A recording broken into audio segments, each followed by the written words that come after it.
Hi, my name is Jake Treblecock, and in this video, I'm going to show you a fluid mechanics principle called buoyancy. For this project, you would need 2 eggs, 2 glasses full of water to both equal heights, and about 5.5 teaspoons of salt. Now the salt is going to be on the right side, and the left side is normal tap water. I'm going to dilute the right side right now with those 5 teaspoons of salt. So I stirred on the salt water for roughly, 2.5 minutes probably. And after that, you see that it's still a little bit diluted. I think that I needed to use a little less salt than I did, but either way, it assures me that this is going to work. So you can see now that I have 2 eggs of roughly the same size and shape. I'm going to take this left egg, just an egg, not a trick egg, and put it in this cup. Now when I put it in this cup, it slowly sinks down to the bottom. And that's because the gravity force is pushing down the egg in the water, but the buoyancy force from the liquid is trying to hold it up. And that's why it doesn't drop just like a normal egg would on the floor. Now, since gravity is still stronger than the buoyancy force, it still goes to the bottom. Now, onto the right side, we see that we have the salt water in the egg. And I'm going to do the same exact thing that I did on that left side with the normal water, and just take this egg and drop it inside of this cup. This time, we see that it floats to the top, and I can push on the egg, and I can push even harder on the egg, and it's always gonna come back up to the top. Now, this is because the force of buoyancy on this side is actually equal, if not greater, than the gravity that is pushing down the egg. Now, why is that? What changed besides the salt, Well, that's exactly what it is the salt, because we can see that the force of buoyancy is equal to rho GV, where rho is the fluid density, V is the volume of the water displaced inside the cup, and G is equal to gravity. Now, between these two things, you're like, okay, well, what exactly did the salt do, to change this to float rather than this to sink? Now, by adding salt, we change the density of the water because the density is equal to mass over volume. Now, the volume of the water stayed the same on each side.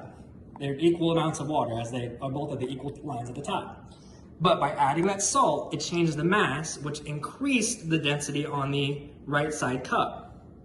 I removed both of the eggs again to make a point, and that when we look at this force of buoyancy is equal to rho GV equation, where rho is the fluid density, G is equal to gravity, and V is the volume of the water displaced, we can watch how the volume of water displaced on both sides of the cup are equal.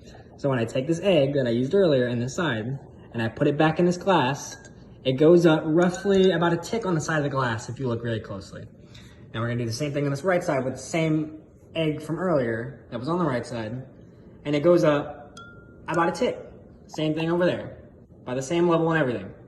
So what I'm showing you is that the same gravity is used at this location, and the same volume of water is being displaced by both eggs because they are roughly the same.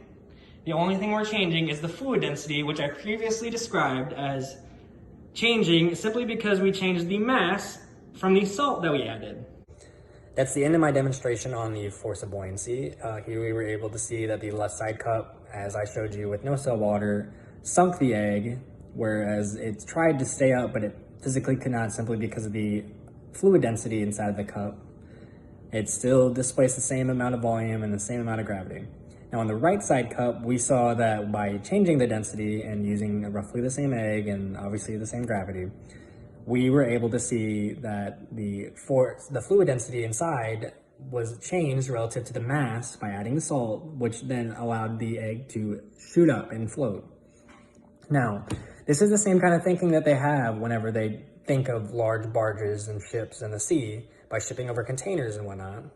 Now you would think to yourself, how do they even get these big ships of massive metal to float and stuff? Well, they don't use that same principle relative to density, but rather they think of the volume of water displaced. They can't change salt water, right? Like, kind of impossible.